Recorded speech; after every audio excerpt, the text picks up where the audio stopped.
हे hi hello नमस्ते जी सत श्री अकाल. कसे आहात सर्वजण. आशा आहे तुम्ही तुमच्या जीवनामध्ये मस्त आणि मजेत असाल. 22 जून 2022 ठिकाण आग्रा शहर. ते आग्रा शहर जिथे प्रेमाचं प्रतीक म्हणजेच ताजमहल आहे. परंतु याच प्रेमाचं प्रतीक म्हणजेच ताजमहल असलेल्या शहरामध्ये आजपासून जवळपास 2 वर्षापूर्वी एक असं हत्याकांड प्रकरण घडलं.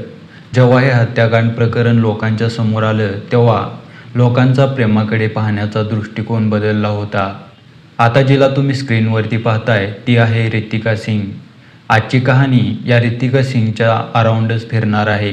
पाहूयात नक्की ही कहाणी काय होती, रितिकाची हत्या कोणी केली होती, तो आरोपी कोण होता आणि तिची हत्या करण्यामागे नक्की कारण काय होतं.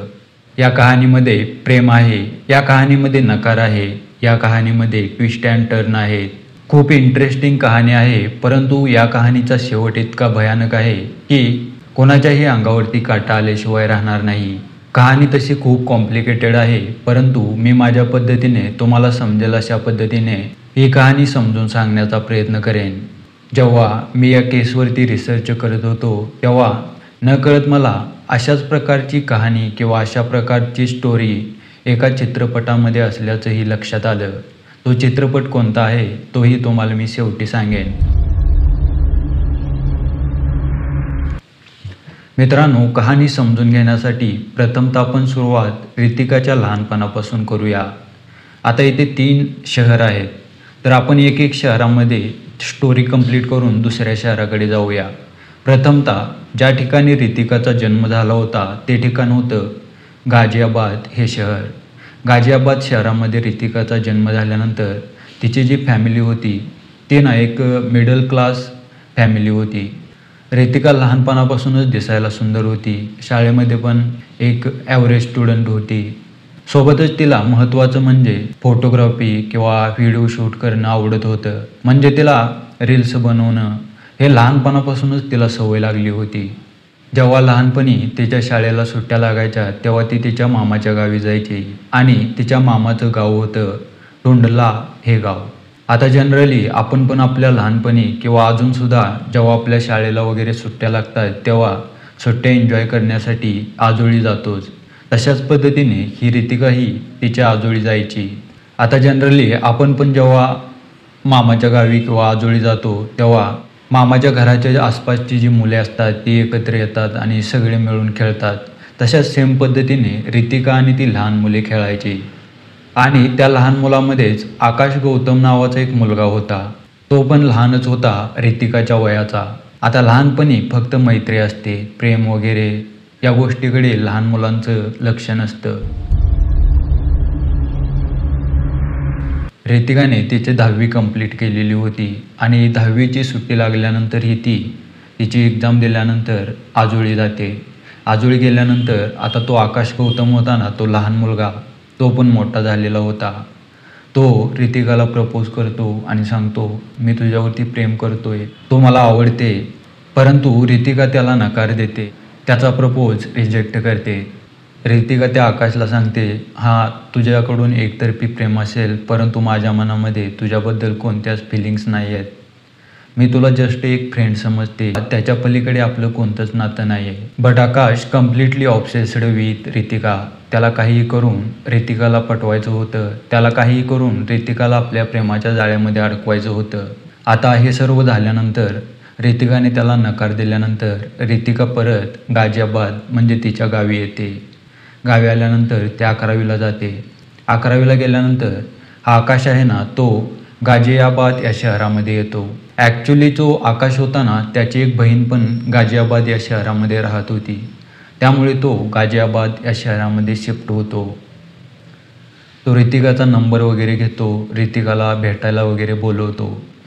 आणि ऑब्व्हियसली रितिका लहानपणापासून आकाशला ओळखत होती, त्यामुळे ती पण त्याला भेटायला वगैरे जाते. त्यांच्यामध्ये बोलणं वगैरे सुरू होतं. परंतु प्रेमाचं त्यांचं नातं किंवा एकमेकावरती प्रेम अशा गोष्टी नव्हत्या. फक्त तो आकाश तिच्यावरती प्रेम करत होता, परंतु ही जस्ट एक मित्र म्हणून त्याला भेटायला जात होती.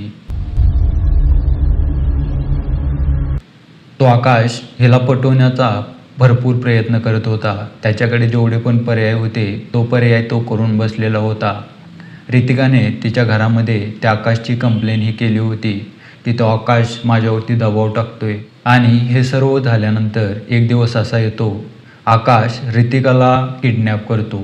लिटरली त्या आकाशने रितिकाला किडनॅप केलं होतं. किडनॅप केल्यानंतर रितिकाचे आईबाबा रितिकाची मिसिंग कंप्लेंट रजिस्टर करतात आणि संशयित म्हणून आकाशचं नाव पोलिसांना सांगतात. एका आठवड्यानंतर रितिका पोलिसांना त्या आकाशसोबत सापडते. जेव्हा पोलीस आकाशला घेऊन पोलीस स्टेशनमध्ये जाब विचारण्यासाठी येतात तेव्हा रितिका त्या पोलिसांना सांगते, मी माझ्या मर्जीने आकाशसोबत गेली होती. मी त्याच्यावरती प्रेम करते आणि मला त्याच्यासोबत लग्न करायचं आहे. म्हणजे एक विचार करण्यासारखी गोष्ट आहे.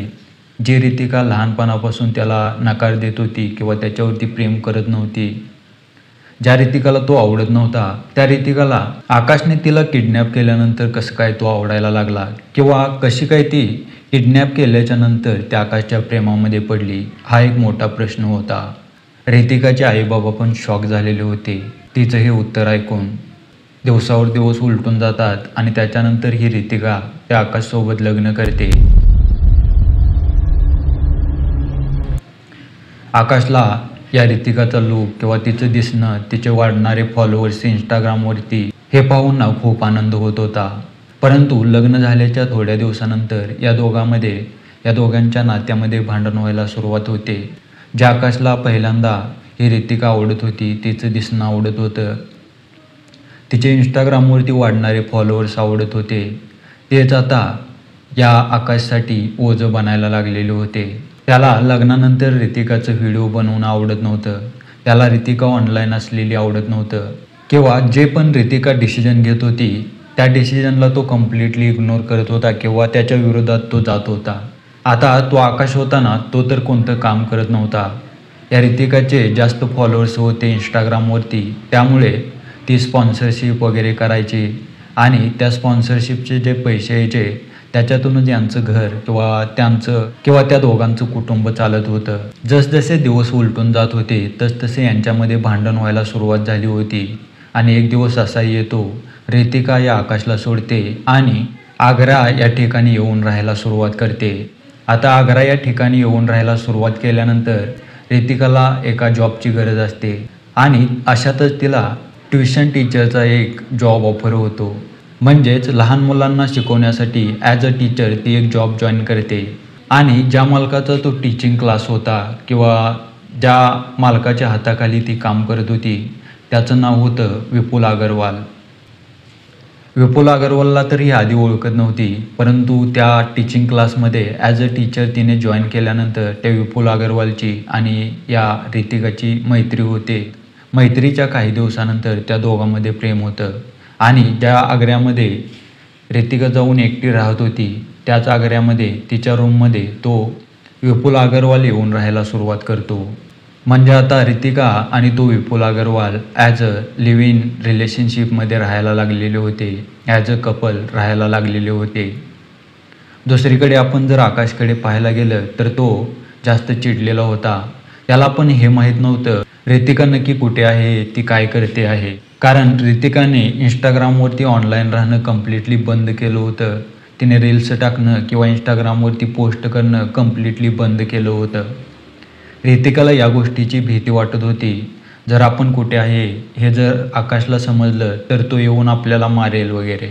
काही दिवसानंतर रितिकाच्या नवऱ्याला म्हणजे आकाश गौतमला हे समजतं की रितिका आग्रा या ठिकाणी राहते आणि ती लिव्ह इन रिलेशनशिपमध्ये आहे आणि ज्याच्यासोबत ती राहते आहे त्याचं नाव आहे विपुल अग्रवाल. त्याच्या मनामध्ये जो आधीपासून राग होता तो मस्तकामध्ये जातो, त्याला जास्तच राग येतो आणि तो रितिकाला शोधण्यासाठी आग्रा या ठिकाणी येतो. आग्रा या ठिकाणी आल्यानंतर त्याला समजतं रितिका ओम श्री अपार्टमेंटमध्ये राहते आणि ती ज्या खोलीमध्ये राहते त्या खोलीचा नंबर आहे 404. परंतु त्याला त्या अपार्टमेंटमध्ये आतमध्ये जाण्यासाठी एंट्री भेटत नाही. आता ॲक्च्युली मोठ्या मोठ्या शहरामध्ये जी मोठी मोठी अपार्टमेंट असतात ना त्याच्यामध्ये अननोन व्यक्तींना किंवा अननोन पर्सन असतात त्यांना आतमध्ये जाण्यासाठी एंट्री नसते. प्रथमतः गेटवरतीच सिक्युरिटीवाले काय करतात, कॉल करून जर एखादा व्यक्ती भेटायला आला असेल तर प्रथमतः ते कॉल करून विचारतात की हा व्यक्ती तुमच्या ओळखीचा आहे का, तरच त्या अननोन पर्सनला आतमध्ये एंट्री दिली जाते. त्याच्यासाठी तो त्याच्यासोबत आणि 3 महिलांना त्याच्यासोबत घेतो आणि ओमश्री अपार्टमेंटच्या सिक्युरिटी गार्डकडे जातो. त्या 3 महिलांना पाहून तो सिक्युरिटी गार्ड पण याची जास्त चौकशी करत नाही आणि तो त्या चौघांना आतमध्ये सोडून देतो. आतमध्ये सोडून दिल्यानंतर ते 404च्या रूमच्या बाहेर जातात आणि दरवाजा नॉक करतात. नॉक केल्यानंतर रितिका दरवाजा उघडून बाहेर येते. तसे हे चौघे आतमध्ये जातात, रितिकाला पकडतात आणि त्याच खोलीमध्ये ज्याच्यासोबत ही रितिका लिव्ह इन रिलेशनशिपमध्ये राहत होती तो विपुल पण असतो. हे चौघे त्याला पकडतात, त्याचे हातपाय दाव्याने बांधतात आणि त्याला बाथरूममध्ये बंद करतात. त्याच्यानंतर रितिकामध्ये आणि या चौघांमध्ये भांडण होतं आणि या भांडणामध्येच हे चौघेजण रितिकाला ओमश्री अपार्टमेंटच्या 4थ्या मजल्यावरून खाली फेकून देतात. ऑब्व्हियसली 4थ्या मजल्यावरून रितिका पडली होती, म्हणजे इन्स्टंटली तिचा मृत्यू झालेला होता.